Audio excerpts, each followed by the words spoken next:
Sveikas lietuvi, dar viena mūsų kanalo laida. Tema, kodėl lietuvis gyvena trumpiau. Tai yra specialus reportažas kiekvienam lietuviui ir tai būtina jums pažiūrėti.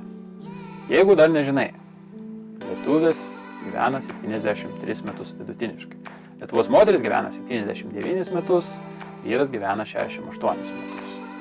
O, reiškia, išsivyščiusiose šalyse, sakykime, kad ir toje pačioje Airijoje, Amerikoje, Anglijoje žmonės gyvena maždaug 80 metų ir jau pačiuose sėkmingiausiuose, reiškia, šalyse, kaip Japonija, žmonės gyvena netgi 83 metus vidutiniškai.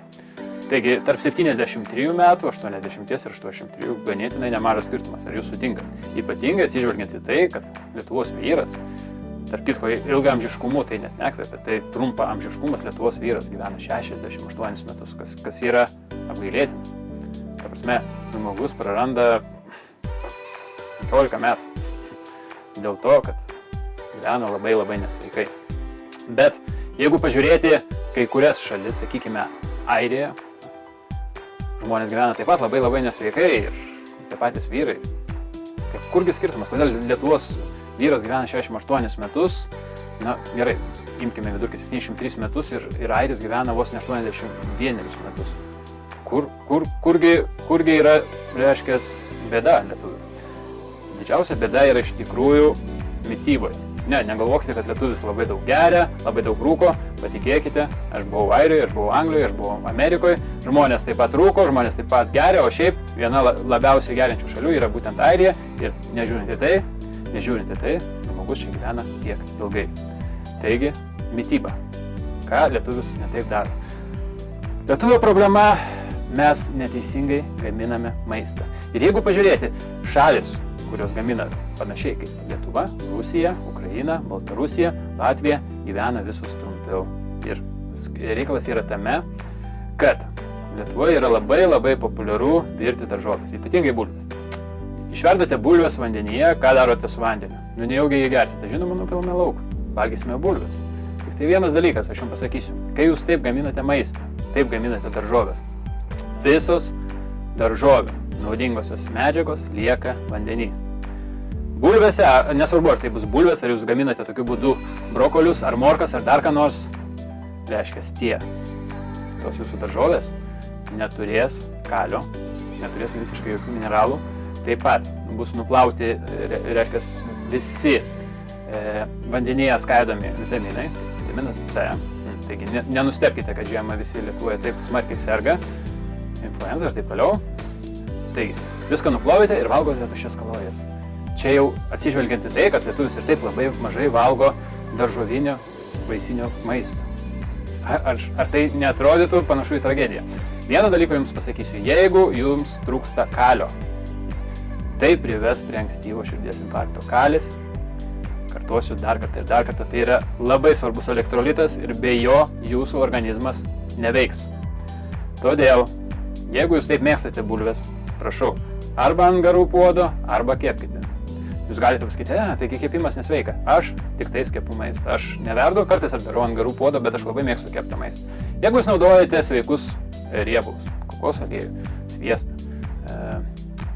šiuos du, čia yra patys geriausi, tai kepimas visiškai nėra nesveika. Kepimas yra sveika. Bet žinoma, jeigu jūs dėsite ten margariną ar hidrintą aliejų, toks kepimas jo. Bet vis tiek toks kepimas bus kur kas geriau, nes jums reikia mineralų, jums reikia vitaminų. Ir jeigu jūs sunaikinate visą tai, kas yra naudingo daržovėse, tai Dieve padėk jums, viskas, ką aš galiu pasakyti.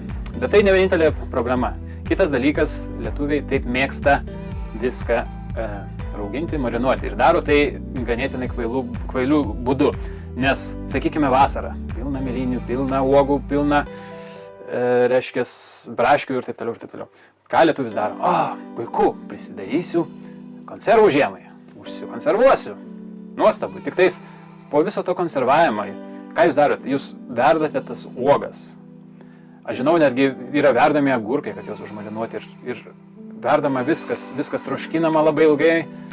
Jūs turite suprasti, kad vitaminai, jie neišsilaiko, jeigu juos verdate aukštoje temperatūroje ilgą laiką, jeigu juos kepate ilgą laiką aukštoje temperatūroje, ir po to dar marinuojate ir dar žinoma ten pridedate cukraus.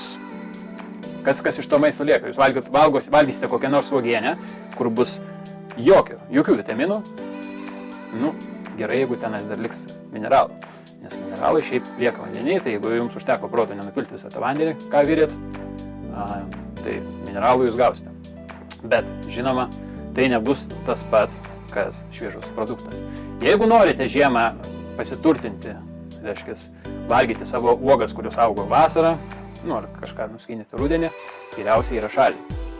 Galų gale gyvename moderniais laikais. Viską galima visados nusipirkti parduotuvėje. Tiesiog nueikite, ieškokite tas pačias šaldytas uogas. Taip kad kam iš viso tai šaldyti? Turite sode krūvas braškių. Valgykite. Nesvarbu kiek. Valgykite kibirais. Nes organizmas tikrai pasiturtins, pasisotins visom gerosiom medžiagom. Ir tos medžiagos užsiliks kurį laiką, patikėkite, bet to aš net nebejoju, kad dauguma žmonių turi tokį trūkumą, kad tos medžiagos tiesiog įsiskaidės į jūsų organizmą, sustiprins jūsų organizmą. Gerai, šią temą išsiaiškiname, judame toliau. Dar viena problemėlė. Lietuviai labai mėgsta, aš tai vadinu, sezonizmas. Žinoma, vasaros sezonas, kaip ir minėjau, uogos, vaisiai, jau šiek tiek obuoliuką kažkokį galima surasti raudonesnį, o kiti mėgsta ir tą patį žalę sugriaužti. Ateina ruduo, tai iš viso labai turtingas metas, kai visko pilna ir iš tikrųjų žmonės ganėtinai gyvybingi, sveiki. Aš mėgstu Lietuvos rudenį.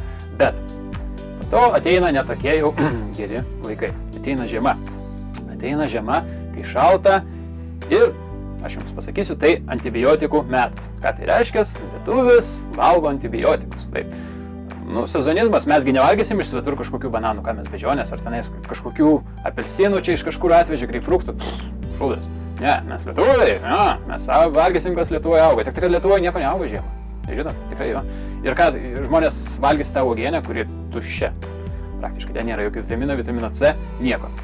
Ką dar lietuvis gali valgyti? Tas pačias bulves užsistovėjusios nuo velniai žino kokio sezono virtas. Ta prasme, žiemą lietuvio vitamino C lygis maiste gali būti tolygus labai artimas nuliui, prie ko gali privesti labai rimtos lygos. Ir aš jau nekalbu apie kažkokį reiškia, organizmo imunitetą prieš peršalimus, prieš gripą. Apie tai net nėra kalbos. Žinoma, influenza, mokyklos uždarytos, visi serga, visi su šalikais, pas visus bėga nosis. Žinoma, visi antibiotikus geria. Ne, jeigu jūs negaunate vitamino C pakankamai, žinoma, jūs būtent tai ir gausite. Tai va, žiemos sezonu pasirūpinkite, kad ant jūsų stalo būtų greipfruktai, kad ant jūsų stalo būtų apelsinai, mandarinai, tie patys bananai, kiviai. Tenais labai daug vitamino C, išskyrus bananus, bet bananai turi kitų naudingų medžiagų, pagerins jums nuotaiką, galų gale tenais yra triptofanas, kuris jūsų kepenyse, jeigu jūsų kepenys sveikus, gamins jūsų smegenims serotoniną. Taigi tikrai jums būtina tai valgyti. Taip pat daržovės, ypatingai daržovės, kurios turtingos vitaminu C. Bet šitų daržovių nevirkite, būkite protingi. Arba kepkite, arba garinkite. Ir trumpą laiką. Tas kepimas arba garinimas turi trukti 50 minučių. Žinoma, bulvės per tiek laiką neiškeps ir neišsigarins, bet, sakykime, bulvės kepamos, jos iš tikrųjų išlaiko ganėtinai nemažai visų savo pozityvių nutri elementų. Ir šiaip bulvės keptas, nors jau aš asmeniškai mėgstu, jos skanios.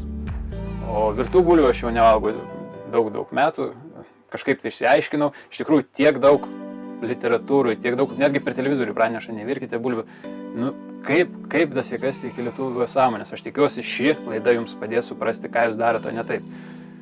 Tai va, reiškia, po žiemos ateina dar vienas sezonas, ateina pavasaris.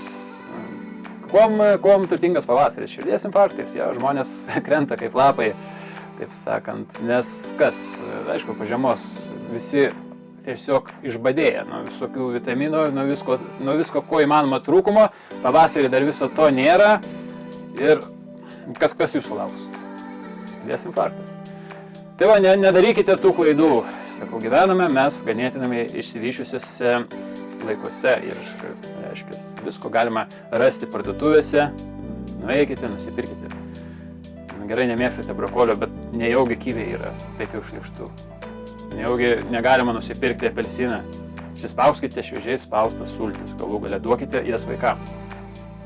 Jie pilnai tai naudos. Nejaugi geriau vaikščioti su šaliku, su bėgančia nosim ir dar ryti su antibiotikus, nuo ko jums bus dar blogiau. Tai va, tikiuosi, dasikasiu iki jūsų sąmonės ir jūs padarysite tai, ką jūs ir privalote padaryti, gyvensite sveikiau. Nes namie gamintas maistas tai dar nėra geresnis maistas, kurį gamina McDonald's. Namie gamintas maistas tampa geresniu tik tada, kai jisai turės daugiau nutri elementų negu tas maistas, kur McDonald's. Jeigu jūs bulvės savo daržovės visas verdate, tai jos dėja nepriliks tom pačiom daržovėm, kurios yra McDonald's. Nedarykite kvailysčių, baikite virti daržovės. Tai labai kenksminga jums ir jūsų šeimai. Tokia bus mano misija jums. Gyvenkite sveikai ir žiūrėkite mūsų kanalo laidas. Viso gero.